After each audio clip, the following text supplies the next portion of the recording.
Hapon! Welcome back po sa aking channel. So, ngayon, bibigyan ko kayo ng patunay na yearly nagtataas. Ito ay base ito sa akin. So, para hindi na tayo lumayo.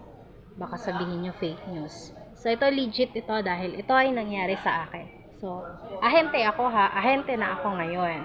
So, nung nag-avail ako, way back 2021, yung computation ng bahay na in-avail ko is yung monthly 28 something lang. I think 2867. Mga ganun po siya. Nung in-avail ko ha, nag-reserve ako. So, 10,000 yung reservation, no down, no equity. Then, yung sample computation ng monthly niya is 28 something lang.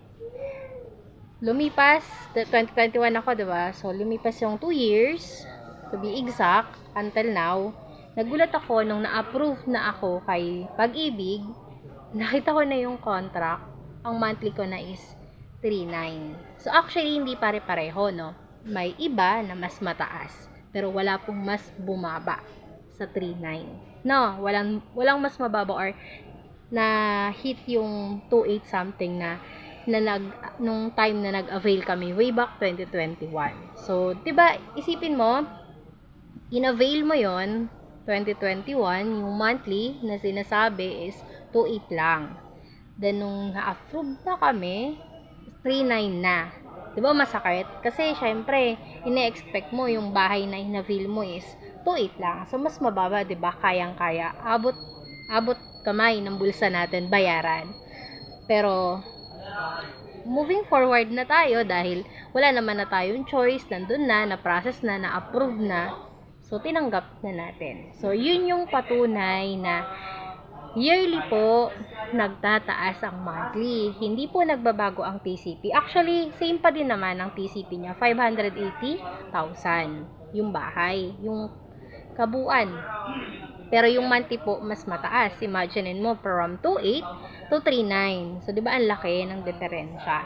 So, ngayon, lagi ko sinasabi, bakit agad kailangan mo mag-avail?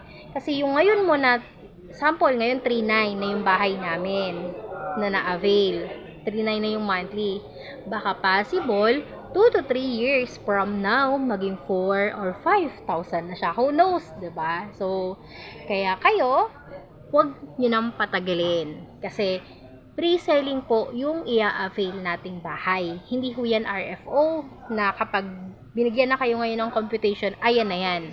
So, hindi, no? Kapag pre-selling ang in-avail mo, kung ngayon pa lang is 3,900 ang computation na binigay sa'yo, expect nyo na 2 to 3 years from now, magiging 4 plus na yan, or sabihin natin 5,000. So, ganun po yung ng pabahay. Kaya, kapag nag-avail kayo, yun yung kaibahan sa pre-selling tsaka sa RFO.